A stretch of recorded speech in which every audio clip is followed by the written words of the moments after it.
you know, when you're a designer and you kind of represent a team, it's easy to look back and say, oh, you know, I feel really proud. But I always struggle with that. I'd go back and look at sort of like Fable 1 and Fable 2, and I became obsessed with this one line, and that was that more than half the people who played Fable 2 used less than half of the features in the game.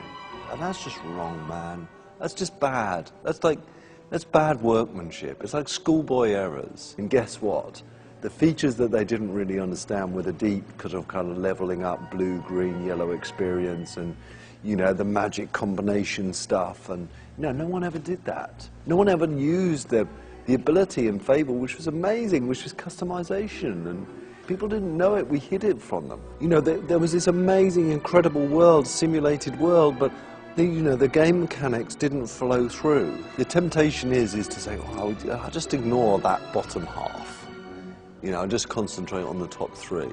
But instead, we really went back to basics, and we asked ourselves really fundamental questions. Why do we have things like health bars and experience? Why do we have leveling up in a 2D GUI? Why do we have customization in a 2D GUI? And, you know, the consequences of those changes were big changes to Fable. You know, Fable 3 is all about this, it's all about power. It's all about making you feel powerful.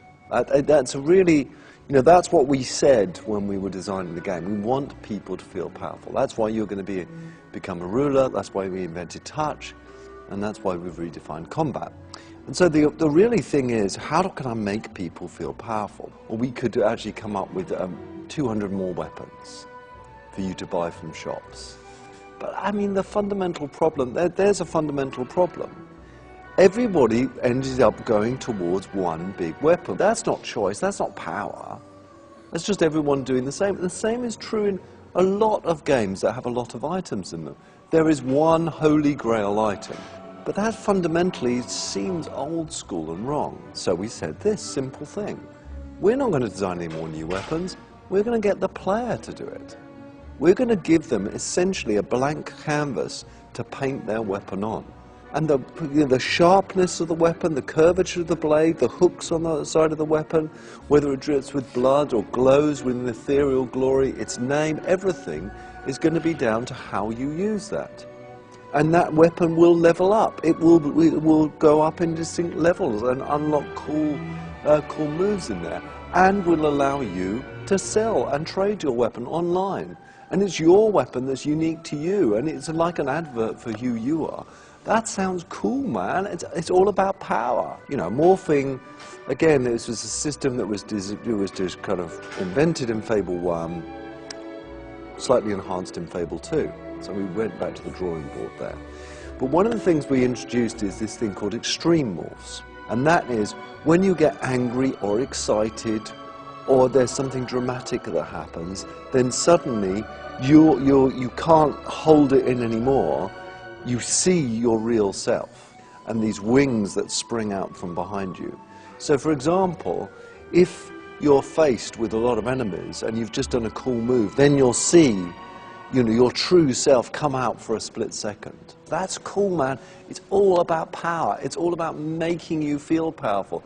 It's all about me walking into your game and saying, whoa, man, you look cool. So yeah, we've got this touch system, and it you know, it's very context sensitive. It's quite hard to explain in words, but essentially it is, if I want to make you feel powerful, yes, it's about weapons, it's about being king, but it's also about your relationship, your ability to touch things in the world.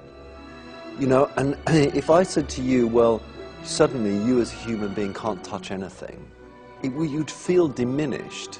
So you pull down the dynamic touch trigger. The rule is that what you do is modified by the thing that you're touching. If it's a person, we look at your relationship with that person.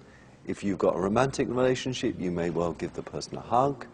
If you're courting them, you may give them a kiss. If you're married, you may get a special hug. When you're king and someone comes and asks you, hey, you know, when you promised that you would give me gold to feed the children, you're quite free to use your touch system. You go up to that person You press the context-sensitive touch, you grab them by the scruff of the neck, you drag them along, and you throw them in your dungeon. That makes you feel powerful, man. It's all about the power. We could do that with the A button. We could, you know, walk up to the person, press A to put them in the dungeon. That doesn't feel emotional. It's kind of like the dog in Fable 2. It wasn't just the fact that the dog was there. It just had a meaning, it had a connection. It made you connected to the world, and it's all about that connection and that powerful connection with things in the world. Yeah, I mean, it's less about morality as it turns out, and it's more about choices. And what we've tried to do, and again, this is something that was on my blacklist, is that, you know, the line was for every choice a consequence. But, you know, hey man, when's my choices and what are the consequences? Albion is your kingdom, man. You make the rules. You decide what's right and wrong. You decide what's law and not law. You decide what is punished and not punished. And you decide how, if people do things that you don't want them to do, how they're punished. So if people aren't paying their taxes, yeah, you're completely free to go and kill them, man. You're completely free to send your army and to slaughter them and to become a worse tyrant than you overthrew. And, you know, history proves many, many, many times over that's exactly what happens.